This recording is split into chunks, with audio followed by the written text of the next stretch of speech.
Okay, so here we go. Not a whole lot of ingredients, right? So I'm gonna just start off by showing you guys, look, we got cream cheese. We're gonna use about half of this. This is 8 ounces, so we're gonna use 4 of that.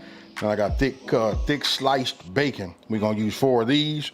We got green onions, Parmesan, shredded Parmesan cheese.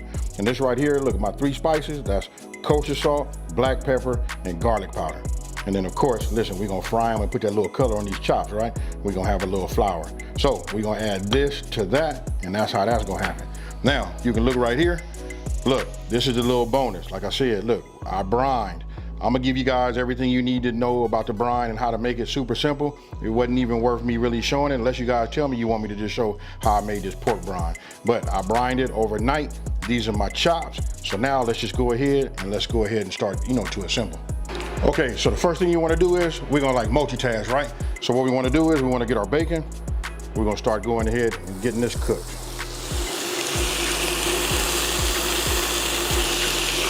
Now, as my bacon is cooking, now we're gonna go ahead and get our stuffing, right? So we're gonna get ready and get our cream cheese, cut our green onions and go from there. Now here I'm just showing you that I've used just the green part of the green onions. You can see the size of the slices. This really up to you, but I like that size that you see right there. Okay, got my bacon going, right? Now I'm getting ready to start doing my cream cheese, like my filling, right? So this will be a great time for us to go ahead and preheat our oven to 400 degrees. Now, let's go ahead and start on this cream cheese. Now, like I stated earlier, look, this is like 8 ounces, right? So obviously we're gonna take 4, we just cut this in half. I mean, you don't have to be like super perfect, And then you want it to be room temperature. If I didn't say that, look, that's key, because that's gonna help us when it comes time to mix. Now, remember our green onions?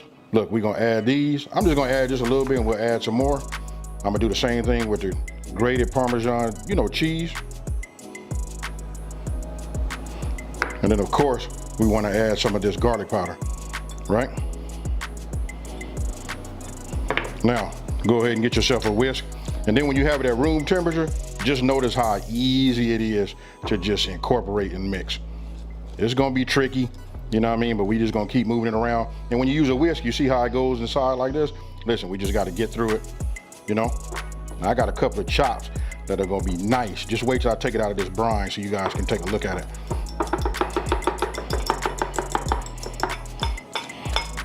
Now I'll start adding some more. You can just add the rest. I just wanted, like I say, I like to do everything, in increments, just so that, so I don't put too much or it's too hard to, mix or whatever. But actually, this was perfect. The cream cheese was at the right temperature, and we'll just keep moving this around like this until we get it, incorporated. You kind of like want to mash it together. It'll lump up like this, but if you guys want to use a fork, you can do that too. Okay, so just tap it a few times. Everything should come out outside of your whisk. Then you want to get yourself, like a rubber spatula. You get everything off the sides. Just work it towards the middle. That way you can get all your ingredients, because this is what we're gonna use to stuff with. Now, you guys can see just how far I went with my bacon. I just want it crispy enough so that I can, break it easily with my hand. And don't forget, we putting this back into the oven, so super crispy is no good. I saved one back, right? Because just looking at this right here, let me break that one. I don't know, this might just be enough. Just using just 3 crumbled pieces of bacon. But let's get it all mixed up.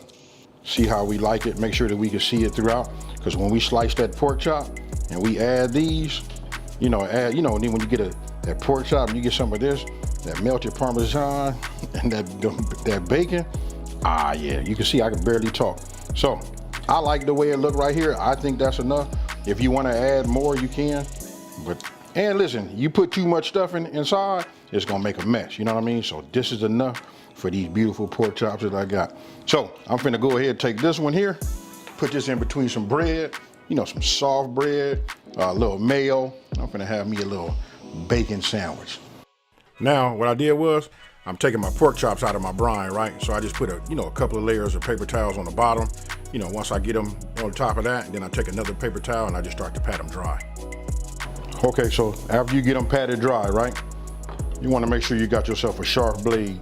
Now, the bone is back here, and here we're gonna use it as a stop. So about halfway through it, right?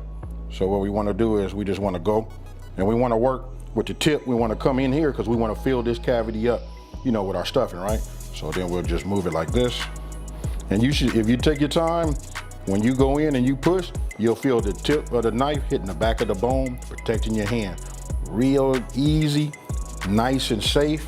And if it's sharp, look, you just bring it around. I don't want to cut it too much, because you know what? We don't want to like ooze all of our cream cheese. But check it out, we just go like this.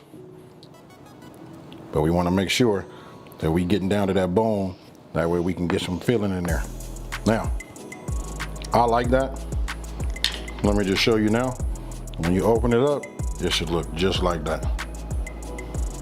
All right, so go ahead, take your flour. And then you remember your dry seasonings. We're just gonna go ahead and add that. Got myself another whisk. And what I'm doing is, I'm just whisking it, making sure it's evenly distributed throughout the flour, right? Now, got that done. Now you want to get yourself, you know, something flat. For me, I'm gonna use this saucer. This will be just fine. And I have other pork chops which you guys don't see, but this right now, I'm just gonna put something like this. And we'll start with that, right? And so this is gonna be the station when I go ahead and flour both sides of the pork chops. You just saw me set up everything so that we can bread, right? So we can put our flour on. But the thing is, we gotta stuff it. If you stuff it now, you don't get all it, you don't have to mess your coating up. So I'm gonna just go ahead and take some. We'll take it like this, so you guys can see. You just open it up, and you just wanna push it in there just like you see right there. Now that's up to you how much you put in there, but I can promise you, you put too much in here, it becomes way too much and it'll start oozing out. And you kinda like want it to stay flat. So, this right here is good. You guys can see that? That's fine. I'll just close like that. And then also, you can get yourself a toothpick and put maybe 3 toothpicks just to close it up. Now I'll do the next one so you guys can see it again.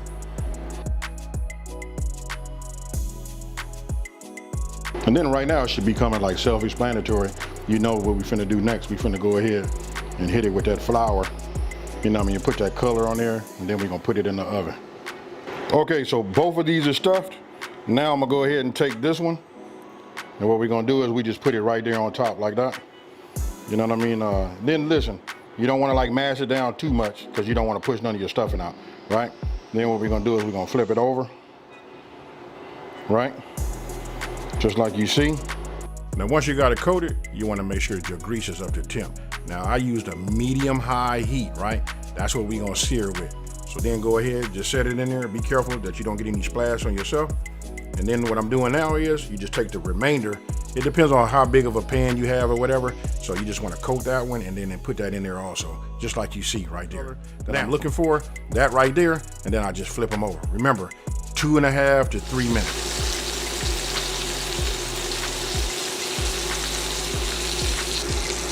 Okay, it's been 3 minutes. I checked the color on the bottom. I'm liking what I'm seeing.